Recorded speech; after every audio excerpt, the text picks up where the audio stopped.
Para mitra urang teraskeun deui hanca dongeng nu judulna Ingkar karangan Koswara. Mangja ngaturkeun nuhun mugi-mugi dongeng-dongeng ti Mangja Official tiasa katampi kalayan kabingahan. Oge para mitra sadaya teu karaosnya sabada namatkeun bagian ke-28 ayeuna Mangja bade neraskeun bagian ke-28. Mugi-mugi para mitra aya dina kawilujengan dongeng-dongeng ti Mangja Official teh sadang hiburan pangbeberahmana. Nya kitu para mitra dongeng teh di hade-hade sangkan sae, di alus-alus sangkan payus, di reka-reka malar siga. Kitunya para mitra malar siga gitu. Ada tah ieu ai Koswara mah benten para mitra. Tah ieu dina naon teh ngadugikeun namun aya para mitra toko karang Koswara sapertos ieu para mitra nya carita siratna nu saresna nya para wargi. Tah ieu kitunya diandawisna para wargi. Margi harita memang rada produktif nalika Mangja ngadongeng di radio Koswara ngintu naskah produktif. Kitunya disagedengeun atuh para mitra nu sanesna buat tatang pa produktif kapungkur. Oge salajengna atuh kileuksa pon kitu keneh. Sareng para pengarang-pengarang sanesna anu jobi-jobi supados naskahna diangkat. Mangga Ingkar karangan Koswara urang teraskeun ayeuna dincak bagian ke-28 wilujeng ngadangukeun.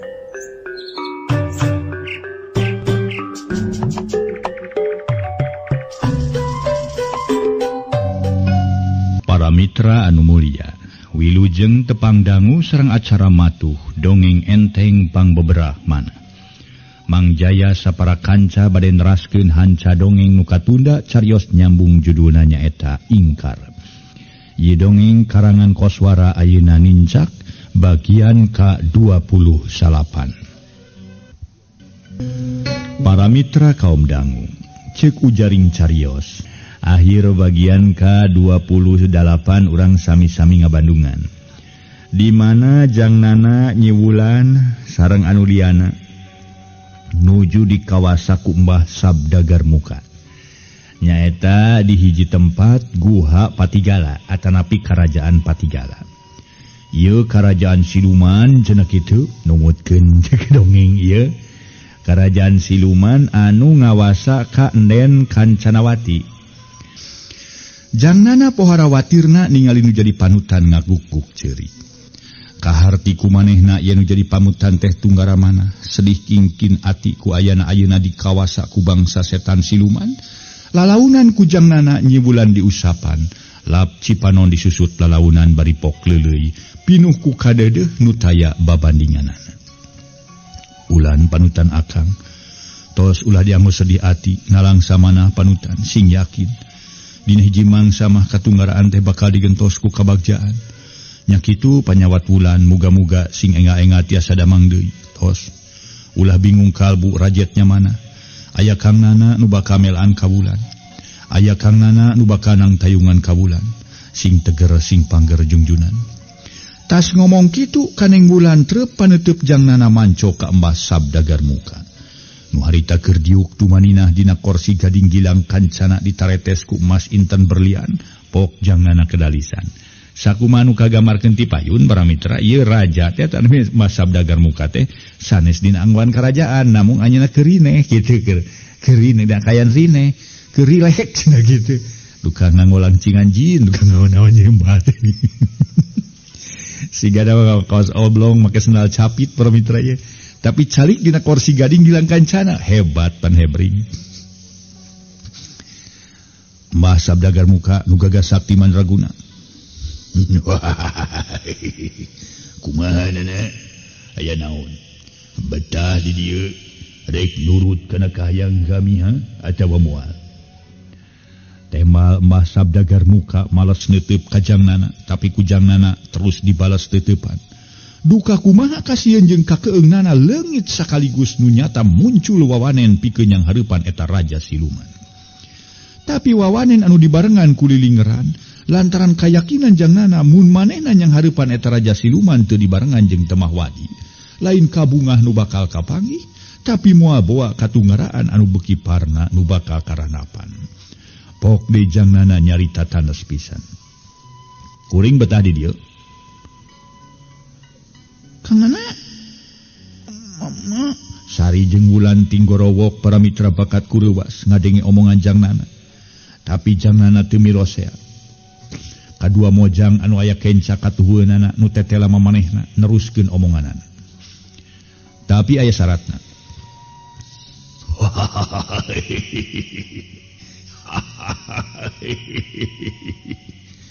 Mbah Sabdagar muka seuri lelenggakan bangun anu sugemaha teh.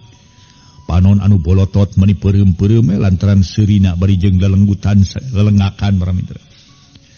Sok syukur anjeun bedah di dieu mah. Tapi eta make aya syaratna sagala. Naon syaratna? Bener aya syaratna. Kitu ge mun anjeun butuh dibaturan ku kuring jeung ku ieu dua mojang. Mun teu butuh teu naon-naon. Kuring moal maksa ngan kuring meureunna kudu dianterkeun ka alam manusia. Kumaha? Oh kitu teu naon-naon.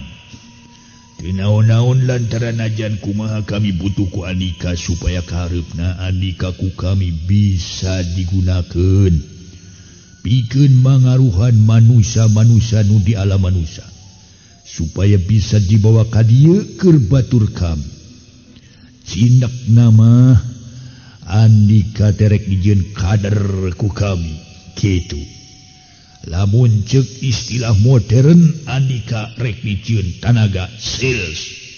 Nyaeta bagian-bagian anu baris ngarekahkeun ieu karajaan nu disebut Patigala. Da kitu. Tah jadi Andika kudu kaharti. Andika minangka kader-kader kami anu baris nembus ka alam manusia. Kula cinakna bakal nyaosan syaratna asal syarat ulah yang dianterkeun ka alam manusia. Keur saheulanan duka mun keur salilana kita. Kuring betah di dieu. Tacan aya niat balik ka alam manusia satungtung Andika butuh ka kuring. Ngan syaratna Andika kudu daek ngalaksanakeunana. Kumaha? Sabutkeun syarat naon nu kudu dicaosan ku kaula. Nana? Cek Mbah Sabdagar muka bari bangun anu panasaran. Hayang geura ngadenge katerangan ti jangnana ngeunaan syarat-syarat nu bakal diajukeun ku jangnana ka dirina. Syarat ti kuring teu dua teu tujuh, tapi ngan sarupa. Naon? Cageurkeun Wulan. Endeng.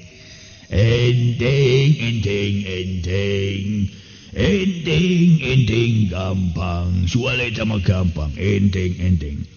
Gancang laksanakeun. Keheula sing sabar baraya. Ulah gurung gusu, ulah kedebas-kedebus depuguh. Pokona ulah getas harupateun dina ngayakeun hiji tindakan. Teu naon-naon kula ngubaran Wulan, tapi samemehna kumaha sikep Andika mun Andika ayeuna dibere nyaho ngeunaan saha-sahana nu geus nilakakeun ka Wulan nepi ka kering teu bisa ngomong. Kumaha? Teu perlu dibejakeun ayeuna. Teu kitu ge kuring geus nyaho saha nu ngakeringan Wulan. Jadi teu kudu dibejakeun, teu kudu diterangkeun ku Andika. Saha nu ngejakeun ka Andika? Kancanawati. Wah, pangna ulah dibejakeun ayeuna ku kami. Teu kudu ngomong, jawaban tang tugas nyampak di Andika. Bisi Wulan tugenaheun hatena meureun nyamun dibejakeun mah nya. Eta di antarana. Sinanyang hareup ka dieu neng Wulanana. Wulan panutan Kang sok mayuna. Ka Mbah Sabdagar muka manawi we salira denget ieu teh sadamang. Para mitra anu mulya Wulan najan ngarasa heran ngeunaan saha-sahana nu geus ngaakibatkeun manehna jadi pireu. Panasaran hayang nyaho tapi nu penting mamanehna hayang cager heula. Ngaso heula ngaso.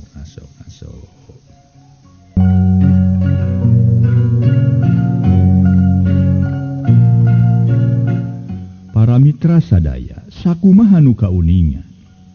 Wulan hayang geura cager. Numatak manehna nurut kana parentah ti jangnana jeung ngagugu kana kahayang Mbah Sabdagar muka.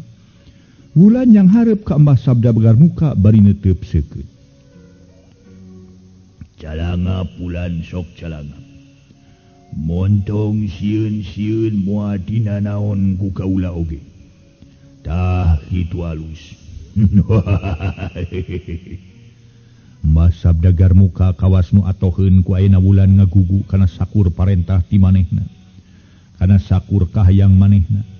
Jangnana deg-degan ge jajantungna ratugnya kitu disari manehna duaan teu burung rempan sieun kumaha onam nu bakal kaalaman kuning bulan.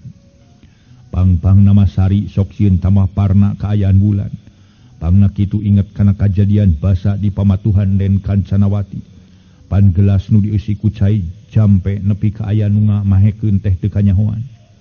Ayeuna manehna yakin kitu pamikir sari. Yen anu mahekeun teh tangtu Mbah Sabda Dagar Muka. Najan jangnana jeung sari loba kamelang jeung karempan. Teu burung tenang hatena. Ayeuna kumaha brehna bae pamikir jangnana sugan we cukang lantaran wulan gering pieu alatan digunasika ku indung maneh. Ngaliwatan dukun nu katelah mama enyang. Ayeuna bisa cager deui. Teu jadi soal nu nyageurkeunana bangsa siluman ge nu penting asal wulan bisa nyarita sakumaha ilaharna manusia. Nana, aya naon? Sari, aya naon? Aranjeun duaan ulah cangcaya kana niat hade kaula. Ulah cangcaya kana kamampuhan kaula. Kula mampu nyageurkeun wulan sarta kula teu aya niat rek nyilakakeun wulan. Asal aranjeun betah di dieu. Kula sanggup pikeun nyageurkeun wulan. Montong kalah ka omong sia Mbah Sabda Dagar Muka mun anyata andika mampu mangubaran ceuwulan gancang gara tu pilampah. Kami butuh kenyataan lain butuh omongan. Sari ngambak Andika degolis. Untung Andika ku Kancanawati teu dipake tumbal, mun dipake tumbal mangga Andika karila lemutna wungkul lain aya di dieu. Andika jasmanina bakal paeh keti Andika nu beureum bakal jadi inuman si Kancanawati. Keur si Sari najan ayeuna kudu paeh ge teu sieun deuleu. Sari beuki mudal amarahna jeung kakeuheulna. Tapi gancang diupahan ku jangnana bari pokna leuleuy naker pinuh pangwawadi. Sari tos ulah ngagugu nafsu. Sanos kumaha moal aya gunana, moal aya mangfaatna, moal aya hasilna. Urang dina ngoning yang hareupa jelema kieu kudu make taktik. Jep Sari teu ngomong naon-naon manehna ngeluk tungkul bari dina hatena pinuh ku rupa-rupa perasaan. Malah make aya rasa keheul kanu geus ngalantarankeun manehna pisah ti kolotna. Tayalian keheul kanu ngaran Ahmad jeung Arum. Mbah Sabda Dagar Muka munyata Andika gagah sakti mandraguna luhur ilmu jembar ku pangabisa prak geura ubaran panutan kuring. Ceuk jangnana saterusna ka Mbah Sabda Dagar Muka najan kumaha manehna geus teu sabar hayang geura nyaksian bulan bisa ngomong deui.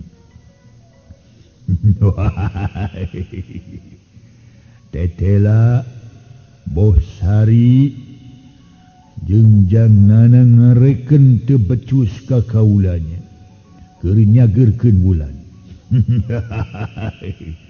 Andika cangcaya ka kaula. Saterusna Mbah Sabda Dagar Muka mencerong neuteuk seukeut ka wulan bari pokna deui. Wulan peureumkeun panon Andika. Tah kitu alus ayeuna calangap tah kitu. Wulan salawasna nurut kana parentah Mbah Sabda Dagar Muka. Dititah peureum manehna peureum dititeh calangap-calangap. Keur wulan sigana pasrah dititah kukum hage ku Mbah Sabda Dagar Muka. Nu penting asalnya dirina bakal cager deui. Bakal bisa ngomong ngarah ka hareupna sugan salamet. Bisa kaluar ti alam siluman. Manehna bisa laksana kawin ka jangnana nu dipicinta beakar. Na atuh basa wulan geus meureumkeun panon tur bari calangap sagala. Ditiup ku Mbah Sabda Dagar Muka seor angin nebak tumiba ka diri wulan nepi ka bulan muter lir pangal. Tapi kejadian kitungan sakedeung saterusna kaayaan jadi tenang. Bulan berai beunta mencerong ka Mbah Sabda Dagar Muka.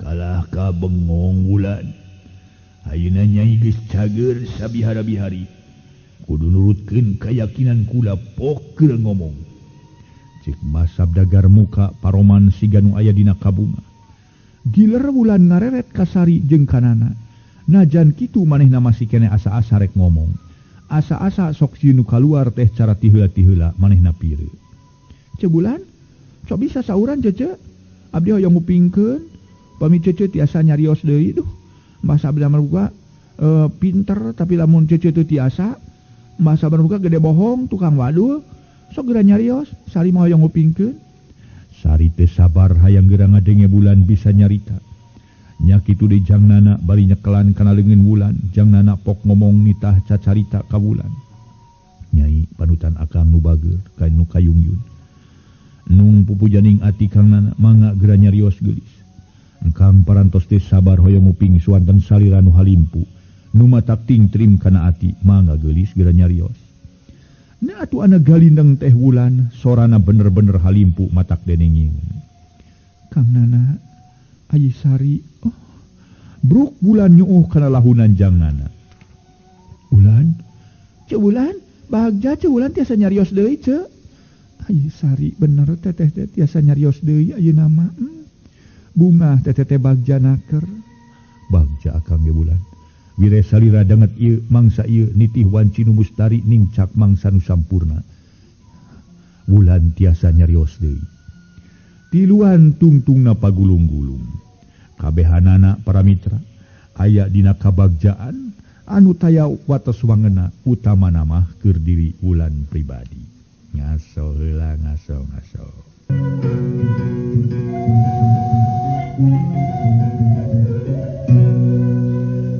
para mitra sadaya bulan ngarasa bagja teu sangka dirina nu geus ipis harpan kana bisa nyarita tetela ayeuna ngabukti dirina jadi wulan bareto wulan anu bisa ngomong wulan anu bisa nyarita kang nana hapunten abdi kang abdi salami ieu ngarerepotkeun ka salira akang wulan tos ulah saur geulis akang nu tetela mangarasa bagja wireh wulan bisa nyarita sanos kumaha kabagjaan akang teh sampurna lantaran panutan akang tiasa nyarios deui kantun urang narekahan kaluar ti dieu laras kang nana geuningan Kancanawati nu bageur ka urang ayeuna mah teu aya nulungannya kangnya najan kumaha nen Kancanawati moal tiasa ngajait urang ti dieu malah boa anjeunna bakal bingah we nu aya ulan nahan kang apanan kasakten sareng kagagahan nen Kancanawati gumantung ka Mbah Sabdagar muka upami ku Mbah Sabdagar muka diapeskeun tangtu nen Kancanawati bakal apes dirina bakal laas pangartina jadi najan kumaha nen Kancanawati bakal neunggar cadas ka Mbah Sabdagar muka ku kituna keur saheulanan wayahna urang di dieu heulanya ulan emut ka apa kalih ka emma abdi makang tangtos leungiteun aranjeunanana nya kitu sepuh akang oge tangtos leungiteun ku salira akang nu salami ieu teh aya mulih-mulih da aya wae di dieu dina hiji mangsa mah urang tangtu bakal tiasa riung mungpulung deui ulan muga-muga cita-cita urang nu direka ti baheula sing tinekanan kahontal bari ngadatangkeun kabagjaan urang laksana tiasa ngahiji laki rabi kauntun tipung katamang beas ya Allah nu maha welas tur maha asih mugi abdi sareng kang nana kalisari aya dina pangtayungan Gusti ya Allah sembaheun abdi pangeran abdi sadaya mugi kersama parin pitulung ka abdi ya Allah ya Allah ya Allah, subhanallah, ya Allah. Jahit abdi tina ieu kaayaan, ya Allah. Na atu ari bulan rengse ngomong kitu bari manehna munajat ka hadirat Allah illahi rabbi. Munajat muntang tulung ka kersana Allah azza wa jalla. Riyag karaton alam siluman jadi ingeung geleger anu geleger tarik nakar. Astagfirullahalazim. La ilaha illallah. La haula wala quwata illa billah. Harita para mitra malah mah bulan tuluy nyarita deui na atus Mbah Sabdagar muka harita ngoceak para mitra kuku akan beri abrug-abrugan panon buria bunceli sakujur awak Mbah Sabdagar muka karasa panas pohara dirina lir anu dihuru kudurukan baik. Wulan jangnana jeung nyisari jung tiluanana nangtung. Kabehan ngerasa heran ku ayana kajadian eta. Hal ieu ge ngadatangkeun hiji kasadaran ka jangnana jeung ka nyisari. Maranehanana nu dikersakeun poho kanu musik malikeun kanu ngobahkeun. Ayeuna kakara sadar barang ngabandungan wulan sababaraha kali ngucapkeun jenengan Gusti Allah Subhanahu wa taala. Allah Azza wa Jalla. Ku kituna hiji kasempetan keur jangnana kaluar ti dinya. Ret jangnana kasari jeung kawulan nu narangtung kenca katuhun maranehanana sarta pok lalaunan. Ulan nuhun akang geus dielingan ku salira. Hapunten Gusti, abdi salami hilap ka Gusti. Ya Allah, pangeran abdi, hapunten abdi. Tobat panas, tobat montong ngomong gitu sia adalah di dia. Aduh panas aing asa direram tobat. Mbah Sabdagar muka adu glajer abrug-abrugan awakna panas beuki pohara lir anu direram. Ulan oge sari ayeuna kasempetan nu hade keur urang kaluar ti dieu. Yu urang babarengan maca ayat kursi. Mangga Kang mengpeung si Sabdagar muka keur abrug-abrugan. Keur panaseun bener. Ya Allah Gusti, mugi-mugi we paniatan abdi nyingkirkeun pangaruh setan siluman diijabah ku Gusti Allah. Para mitra anu mulya nu sami-sami ngadangukeun ieu dongeng. Harita para mitra sadaya jangnana maca ayat kursi babarengan tiluan. Cerit Mas Sabdagar muka ngacerit maratan langit ngoceap maratan jagat. Aduh tobat ampun. Calakur. Awak Mas Sabdagar muka nu jangkung badag jadi kabulan kusine badag naker nepi ka ancur jadi lebu. Nyakitu eta tempat nu waktu tadi katempo hurung herang pika betaheun. Las leungit tanpa lebih hilang tanpa karana. Bibasa bieu kahuruan ngajang gelek jadi leuweung hieum. Jangnana bulan jeung sari tiluan keur nangtung aya di luareun hiji guha. Alhamdulillahirabbil alamin. Jangnana maca hamdalah dituturkeun ku bulan jeung sari. Kang Nana urang tos salamet tina genggeman siluman Kang.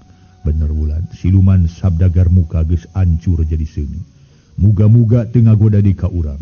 Dina ngagodana deui ge muga-muga dina kaayaan urang keur iman jeung Islam. Numawi salawasna urang kedah eling ka Gusti bari ngalaksanakeun sagarung parentah nebihan sing sakur nu dilarangna. Amin. Kumaha pilampaheun urang ayeuna Kang Nana?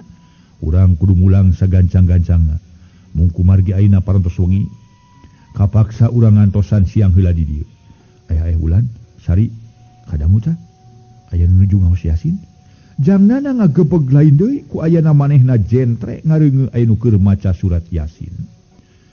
Nguping Kang di mananya? Abdi ge nguping di mananya? Da pali dieu mah tebih ka lembur. Ngaso heula saha para mitra sadaya nu keur maca surat Yasin teh. Mangga urang antos. Ayeuna ngaso heula ngaso.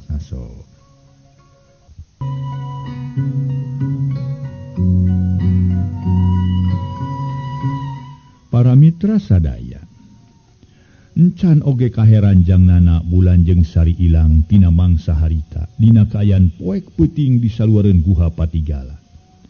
Teu kanyahoan seor aya angin tarik nyamer ka maranehana tiluan. Kalayang waruga jangnana bulan jeung sari ngalayang kaluhur kabawa ku gelebugna angin anu nyeor tarik. Aneh teu ngarasa paur teu ngarasa rempan jangnana jeung nuduaan. Nu tetela mah awak karasa tiis nyecep tur asa hampang deui make bisa ngalayang kabawa ku angin nu datangna gancang naker. Tiluanana masrahkeun diri badan sakujur kamantenna ka kersana Allah Subhanahu wa taala. Teu daya teu upaya usik malikna insan angin ku pangersa mantenna. Anu kagungan kuat, anu kagungan rosa, nu nyata tiluan silih cekel pageuh naker geus jauh ninggalkeun guha Patigala harita teh. Para wargi anu mulia nu sami-sami ngadangukeun ieu dongeng. Kocapkeun di lebet bumi Mama Kole kalayan dipingpin ku Mama Kole. Sakurnu araya di patengahan husuk naker maca surat Yasin. Hal eta dilaksanakeun bada salat Isya berjamaah. Muntang tulung ka Allah Subhanahu wa taala pikeun nyalametkeun jangnana. Wulan jeung sari nu kiwari aya dina genggeman siluman sabda Garmuka nu ngageugeuh guha Patigala. Baca maca surat Yasin nu katujuh balikan ku brag-brag brug di tepas imah teh kadenge sora nu ngagebrug tarik naker. Seor-seor angin nyeor tapi lila-lila malas, angin anu nyeor leungit tanpa lebih ilang tanpa karana teu kadenge deui ku maranehanana. Mama koleliren mau surat Yasin lajeng ngadeg, red kanuliana lajeng sasauran. Nu barudak, sok tuluikeun mama rek ngeang heula nu ngagubrag di tepas imah. Lajeng angkat ngabujeng ka panto nu masih keneh meundeut. Tapi teu kungsi lila berai panto teh muka. Sup tiluan jalma arasup ka jero eta imah tetela jangnana wulan jeung sari. Alhamdulillahirabbil alamin. Nuhun Gusti, jangnana sapara kanca parantos disalametkeun. Ditebihkeun tina bahaya ditangtayungan aku Gusti. Disalametkeun tina pangaruh setan siluman anu ngageugeuh di guha Patigala. Wulan ngagabrug ka bimuna. Ma ieu Wulan, ma, Nyai geulis. Ukur sakitu kedah tina ti koro nyelek ku piceurikeun bimuna bakat ku bunga taya papadana. Waktosna seep. Dugi ka dieu heula para wargi carios nyambung anu judulna nyata ingkar. Mang Jaya sapara kancang haturkeun nuhun perkawis Wulan tos damang para wargi sadaya. Atuh dongeng masih keneh panjang ya. Urusan nen Kancanawati da can rengse para wargi ya. Kumaha ya. Lerasna ieu dongeng sareng saha nu ingkar teh para wargi. Mang Jaya sapara kancang haturkeun nuhun, mangga wilujeng kantun bae premios.